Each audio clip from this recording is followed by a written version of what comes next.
Praise the lord. హల్లెలూయా. దేవునికి స్తోత్రం. ప్రభు పరిశుద్ధ నామమునకు మహిమ కలుగును గాక.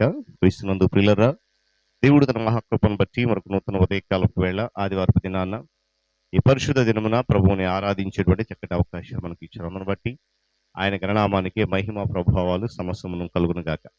క్రీస్తునందు ప్రియులైన దైవజనులు, స్నేహితులు, విశ్వాసులు, సహోదరులు, స్నేహితులు ఈ కార్యక్రమాన్ని వీక్షిస్తున్న ప్రియా దేవుని బిడ్డలందరికీ మన ప్రభువును ప్రియ రక్షకుడైన యేసుక్రీస్తు వారి పరిశుద్ధమైన శ్రేష్టమైన నామములో శుభములు, వందనాలు తెలియజేస్తా ఉన్నాను. మీరంతా బాగున్నారు కదండి? చాలా సంతోషం. మీరంతా బాగున్నారని విని ఎంతగానో సంతోషిస్తూ ఆనందిస్తున్నాను, ప్రభువుని గణపరుస్తున్నాను. రండి, ఈ దినము కూడా ప్రేమతో నేను ఆహ్వానిస్తున్నాను. అనుదిన అభివృద్ధి ఉదయకాలపు ధ్యానాలటువంటి ఆధ్యాత్మిక కార్యక్రమంలో నాతో పాటు పాలిభాగస్తులై ప్రభువుని హృదించండి, వాక్యాన్ని ధ్యానించండి, దైవాశీర్వాదాలు పొందుకోండి. మీ దగ్గర బైబిల్స్ ఉన్నాయా? తెరచి చూడండి. లేని పక్షాన చదివే మాట వినండి, గ్రహించి వాక్యదాన్ని పాలిభాగస్తులు మనం చేస్తూ నేటి దిన ధ్యాన వాక్యంగా హెబ్రీయులకు రాసిన పత్రిక 6వ అధ్యాయము 6వ వచనం. ఒక్కసారి వెలిగించబడి పరలోక సంబంధమైన వరమును రుచి చూచి తరువాత తప్పిపోయిన వారు ఆయనను అవమానపరుచున్నారు గనుక మారు మనసు పొందినట్లు అచ్చి వారిని మరలా నూతన పరుచుట అసాధ్యము. దేవుడు తన పరిశుద్ధ వాక్యాన్ని మన కొరకు దీవించును గాక. తల ఉంచుదాం, కళ్ళు మూసుకుందాం, ప్రార్థన చేద్దాం. ప్రేమ కలిగిన తండ్రి, స్తోత్రాలు. తిరిగి మనకు నూతన ఉదయకాలం పరిశుద్ధ ఆదివారపు వేళ వేకున లేచి ఆయన నామాన్ని స్తుతించగలిగే ఒక చక్కటి శ్రేష్టమైన అవకాశం మీరు మాకు ఇచ్చారు. నీ కృపాడు ప్రియ రక్షకుడు క్రీస్తు నామము ద్వారా మిమ్మలను వేడుకునేటువంటి అవకాశం మాకు ఇచ్చారు. ప్రాముఖ్యంగా నీ మాటలు అనేక మంది బిడ్డలు వింటూ బలపడుతున్నారు, ఆత్మీయంగా వెలిగించబడుతున్నారు. మరింతగా దీవించండి. ఈ కార్యక్రమం నీ మహిమను జరిగించండి, ఘనత మీరు పొందుకోండి. యేసయ్య నామమున అడుగుతున్నాను తండ్రి, ఆమేన్. చాలా సంతోషం ప్రియులారా. దేవుని వాక్యములో ఈరోజు ఒక శ్రేష్టమైన మాట పౌలు భక్తుల ద్వారా వింటున్నాం.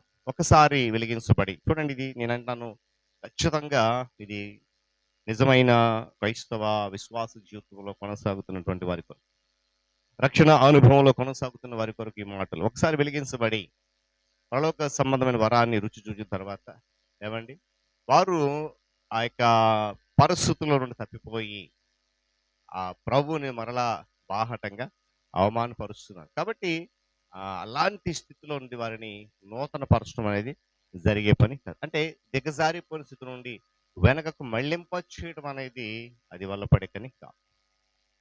ఆధ్యాత్మికమైనటువంటి జీవితం నుండి దిగజారడం అనేది ఏమండి ఆ క్రైస్తవ సంఘంలో ఈరోజు సర్వసాధారణమైన పరిస్థితులు ఉంది.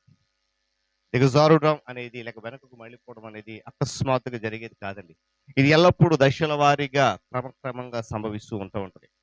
అయితే గమనించాలి, ఈ వెనుకబడిపోయే స్థితిలో దిగజారిపోయే విషయంలో 2 రకాలు ఉన్నాయి. అందులో ఒక దాని నుండి కోలుకోవడం సాధ్యమే, కానీ రెండవ స్థాయిలో నుండి వారు సాధారణ పరిస్థితుల్లోనికి రావడం అనేది లేక పైకి రావడానికి అవకాశం లేదు. ఇప్పుడు మనం చదివినటువంటి మాటను బట్టి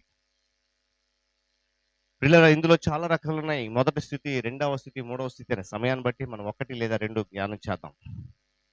మొదటి ఈ రకపు స్థితిని 3 విషయాలను బట్టి మనము వివరించవచ్చు. మొట్టమొదటిగా లేక ప్రమాదంగా దేవుని పట్ల వారికి మొదటి ప్రేమ తగ్గిపోయి ఆత్మ సంబంధ విషయాల్లో ఏమాత్రం కూడా ఆసక్తి లేక చల్లారిపోయిన పరిస్థితుల్లో ఉంటాయి.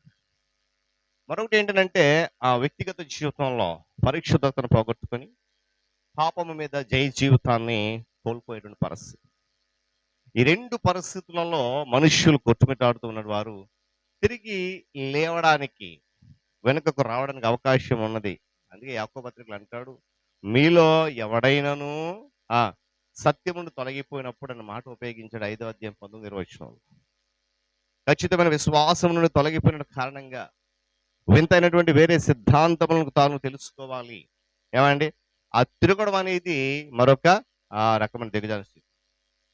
అంటే వారి యొక్క పరిస్థితి ఏంటంటే ఖచ్చిత విశ్వాసం దిగజారిప కారణంగా మరొక పరిస్థితి ఇది. అపోస్తలుడు పౌలు దీన్ని ఏమన్నాడంటే ఆధ్యాత్మిక క్యాన్సర్ అన్నాడు. కొరుకుడు పుండు అంట. ఏమంటే గమనించాలి, ఈరోజు విశ్వాసులుగా, దేవుని బిడలుగా, సేవకులుగా ఉపదేశిస్తున్న మనము వింటున్న బిడలు ఏమండి ఆ పరిచర్యల్లో జాగ్రత్తగా చేపట్టినట్లయితే దేవుని కనికరాన్ని బట్టి దీని నుండి బయటపడవచ్చు, 3వ స్థితి నుండి. అయితే ఓర్పుతో ఉపదేశం విన్నప్పుడు, ఆ ఉపదేశము సత్యమిషన్ అనుభవ జ్ఞానం వారికి కలిగినప్పుడు దేవుడు ఒకవేళ వారు మారు మనసు ఇవ్వచ్చు వారికి. అందువల్ల సాతాను చెరలో ఉన్నటువంటి వీరు ఆ వారి ఊరి నుండి తప్పించుకొని వెళ్ళుకుంటారు. దేవుని స్తోత్రం చెప్పండి. హల్లెలూయా. కాబట్టి దిగజారడం అనేది అది ఆ వెనుకకు దిగజారిపోవడం అనేది సాధ్యమే. కానీ వెనుకకు తిరిగి రావడం అనేది చాలా ఆసక్తికరమైన విషయం. ఇక్కడ అన్నాడు, ఆయనను మరలా మరలా సిలువ వేసు బాహాటంగా అవమానపరిస్తే అలాంటి స్థితిలో ఉన్న వారిని నూతన పరచడం అనేది లేక వెనుకకు తీసుకురావడం అనేది అసాధ్యం అంటున్నాడు. ఏమండి, మరొక స్థితి ఉంది.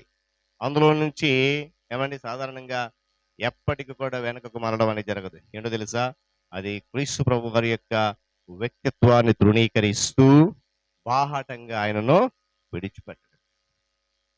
ఈ స్థితి యొక్క తీవ్రతను హెబ్రీ పత్రికలో మనం చూసినప్పుడు చదివిన మాట. ఏమంటే ఒకసారి వెలిగించబడిన తర్వాత, పర సంబంధమైనటువంటి వరాన్ని రుచి చూచిన తర్వాత, ఏమండి ఆధ్యాత్మిక స్థితిలో ఎదుగుతూ ఉన్నప్పుడు ఆ తర్వాత అపవాది మాటలకు లొంగిపోయి అపవాది ఆ త్రోవలు వెళ్ళిపోయి దిగజారిపోయి ఆయనను మరలా మరలా సిలువేస్తూ అవమానపరుస్తున్నాం కనుక నూతన పరుస్తున్నాం, తిరిగి వెనక్కి రావడం అనేది జరగదు. మరి చాలా మంది ఉన్నారు మన చాలా మంది. కనుక అంటే ఉదయకాల సమయంలో పరిశుద్ధ దీని వాక్యం మనం హెచ్చరిస్తూ మాట్లాడంటే ఒకసారి వెలిగించబడిన మనము మరలా ఆ వెలుగును కోల్పోకుండా, వెనుకకు వెళ్ళిపోకుండా, దిగజారిపోకుండా ఆ దిగజారిపోయిన స్థితి నుండి వెనుకకు తీసుకుని రాబడుతున్నవారు అనేక మంది వారి కొరకు ప్రార్థన చేద్దాం, ప్రయాసపడదాం, ప్రభు యొక్క మార్గములు నడిపిద్దాం, దైవాశీర్వాదాలు పొందుకుందాం. దేవుడి మాటలు మనందరి కొరకు దీవించునుగాక.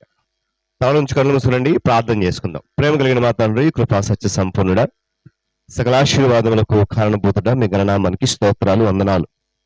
తిరిగి మనకు నూతన ఉదయకాలపు వేళ వేకుని లేచి మీ నామాన్ని స్తుతించగలిగేటువంటి ఒక శ్రేష్టమైన అవకాశం మాకు ఇచ్చారు. అందుని బట్టి వందనాలు. ఆధ్యాత్మిక కార్యక్రమం ద్వారా అనేక మందిని బిడ్డలు నాయన పాలిభాగస్తులై స్తుతిస్తూ ఆరాధిస్తూ గనపరుస్తున్నారు, ఆత్మీయ మేలు పొందుకుంటున్నారు. అటు రీతిలో మీరు నడిపిస్తున్నాం, వందనాలు.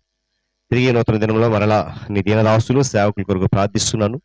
ప్రపంచ మూలల భారముతో ప్రయాసాన్ని పని జరిగిస్తుండగా నీ సన్నిధి కాపుదల కాంతి వార్త వంశమని వేడుకుంటున్నాను.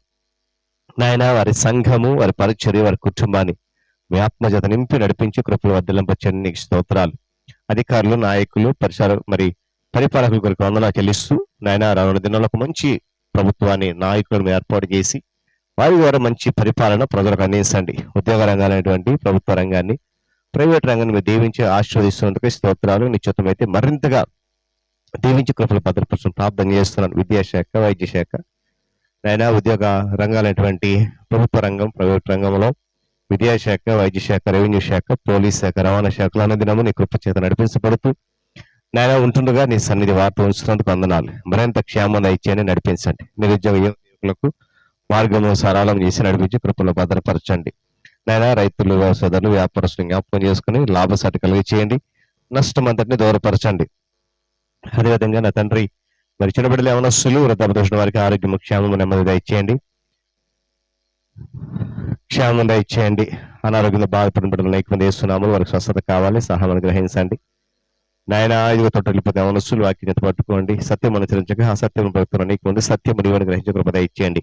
వివాహాల కొరకు, గర్భఫలం కొరకు బిడ్డలు ఎదురు చూస్తున్నారు, మార్గం సరళం చేయండి. గర్భంతో బిడ్డలకు సుఖమైన ప్రసవం, తల బిడ్డలకు క్షేమం దయచేయండి.